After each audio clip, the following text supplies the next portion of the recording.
श्री कृष्णा धार्मिक पथकथा में आपका दिल से स्वागत है। आज हम सुन रहे हैं गीता अध्याय दूसरा।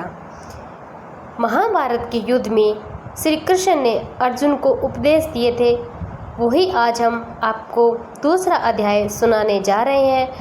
ओम श्री भगवते वासुदेवाय नमः। जय श्री कृष्ण। राधे राधे। गीता में महाभारत युद्ध के दौरान कुरुक्षेत्र में भगवान श्री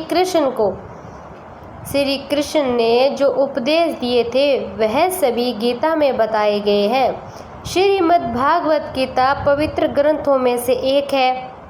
गीता में ज्ञान, भक्ति, कर्म योग को बहुत ही अच्छे ढंग से समझाया गया है। गीता के दूसरे अध्याय का महत्व और लाभ। तो श्री नारायण जी बोले, लक्ष्मी दक्षिण देश में एक पूर्ण नाम का नगर था। वहाँ एक देव सुशर्मा बड़ा धनवान रहता था। वह साधु सेवा करता। जब साधु सेवा करते हुए बहुत दिन बीत गए तब एक बाल नाम ब्रह्मचारी आया, जिसने सुशर्मा से बहुत सेवा की। विनय किया, हे संजी, कृपया मुझे भी नारायण जी को पाने का कोई ज्ञान उपदेश बताओ। तब ब्रह्मचारी बोले, मैं तुझे गीता के दूसरे अध्याय का पाठ सुनाता हूँ। देव सुशर्मा ने कहा, गीता जी के दूसरे अध्याय को सुनने से कोई आगे भी मुक्त हुआ है? बाल ने कहा, मैं तुझे प्राचीन कथा सुनाता हूँ।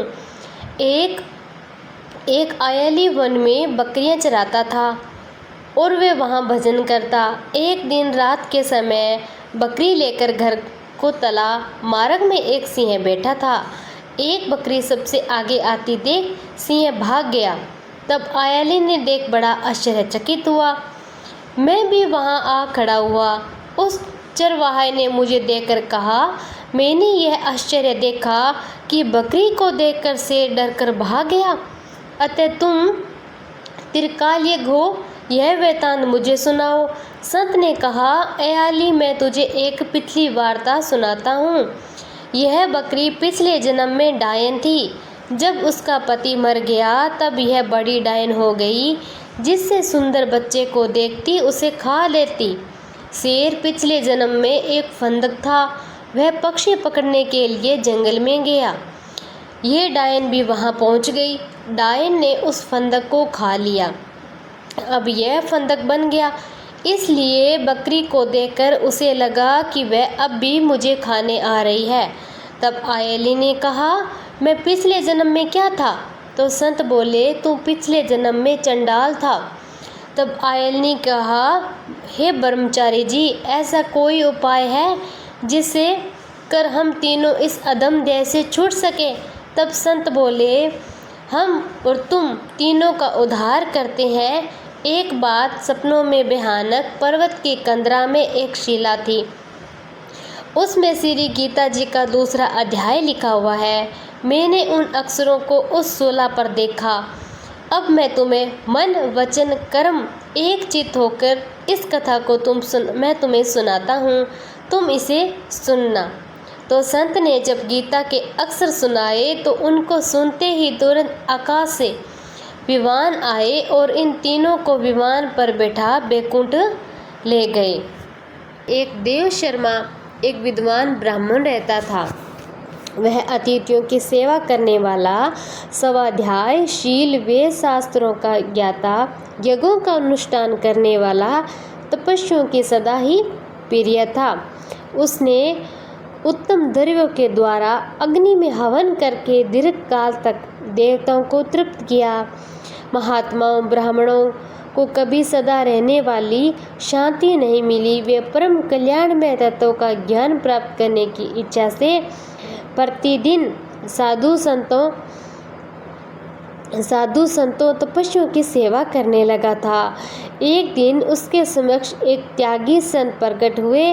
वे पूर्ण अनुभवी, शांत चित्त, निरंतर परमात्मा के चिंतन में रहने वाले, सदा आनंद विभोर रहते। उन नित्य संतुष्ट तपस्वी संत को शुद्ध भाव से देव शर्मा ने प्रणाम किया और देव शर्मा ने पूछा, हे महात्मन, मुझे सदा रहने वाली शांति कैसे प्राप्त होगी? आत्मज्ञानी संत ने कहा, ब्राह्मण, सोपुर गांव का निवासी मित्रवान जो बकरियों को चरवाहा कराता है वही तुम्हें उपदेश देगा। यह सुनकर देव शर्मा ने महात्मा के चरणों की वंदना कर और सोपुर गांव के लिए चला गया। शाली सोपुर गांव में पहुंचकर उसने उत्तर भाग में एक विशाल वन देखा।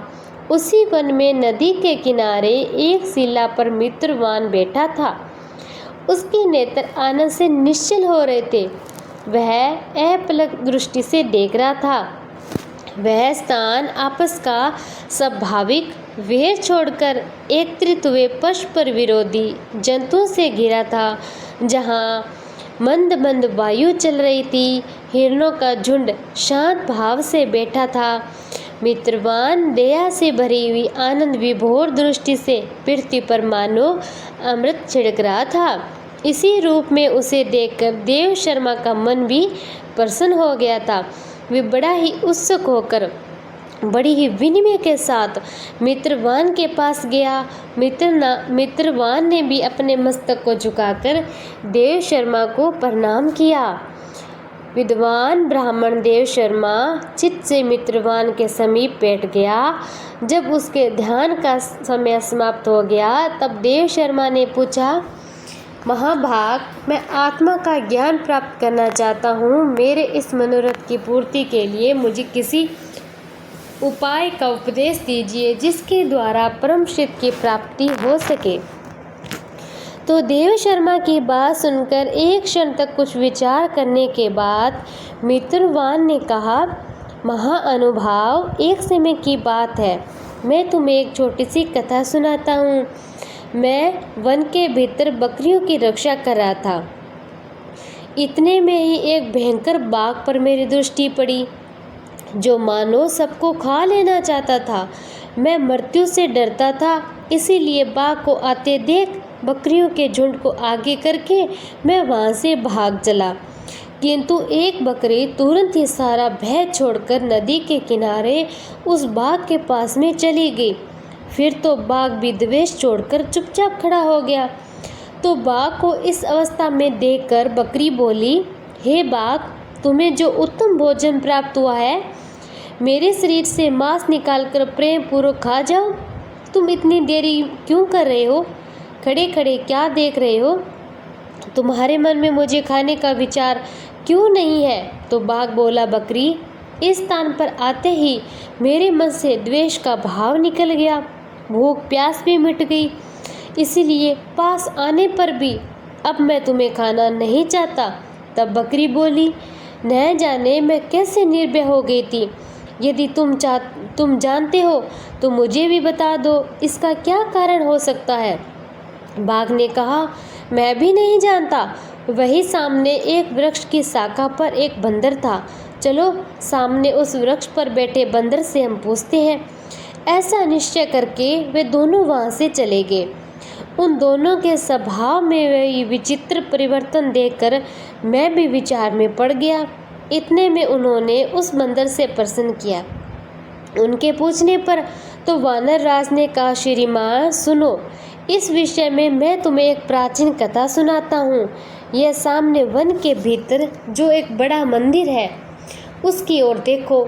उसमें ब्रह्मा जी का स्थापित किया हुआ एक शिवलिंग है जो पूर्व काल में यहाँ सुकर्मा का एक बुद्धिमान ब्राह्मण रहता था, जो तपस्या में संलग्न होकर इस मंदिर की उपासना करता। वे वन में फूलों को तोड़ कर लाता, नदी से जल भर कर लाता और भगवान शंकर को स्नान कराकर उनकी पूजा पाठ नित्य किया करता। तो इस प्रकार आराधना का कार्य करते हुए सुकर्मा यहाँ निवास करता था। बहुत समय के बाद उनके समीप किसी अतिथि महात्मा का आगमन भी हुआ।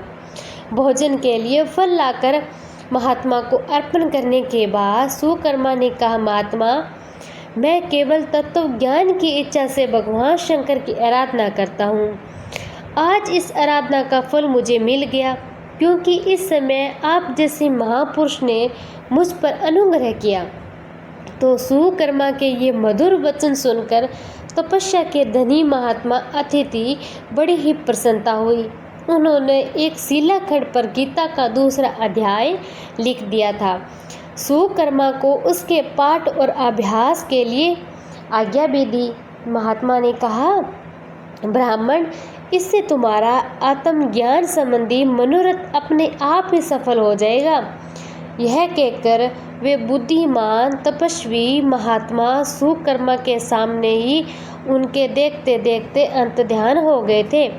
सुकर्मा एक चित्तमन होकर आदेश के अनुसार निरंतर गीता के द्वितीय अध्याय का अभ्यास करने लगा। दीर्घ काल के बाद अंतःकरण शुद्ध होकर उन्हें आत्मज्ञान की प्राप्ति भी हुई।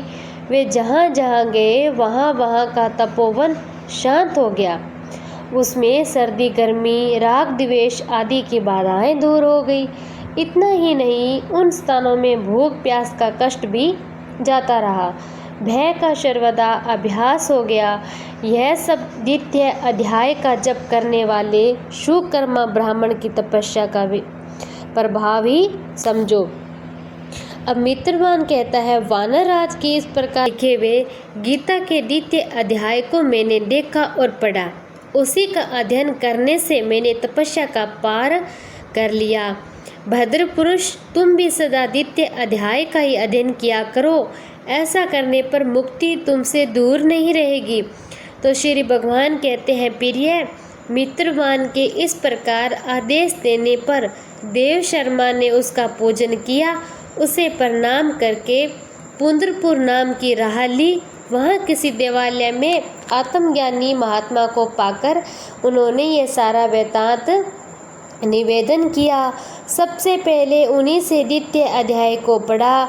उनसे उपदेश पाकर शुद्ध अंतःकरण वाले देव शर्मा प्रतिदिन बड़ी श्रद्धा के साथ द्वितीय अध्याय का अध्ययन करके ब्रह्म ज्ञान में लीन होकर परम पद को प्राप्त हुआ।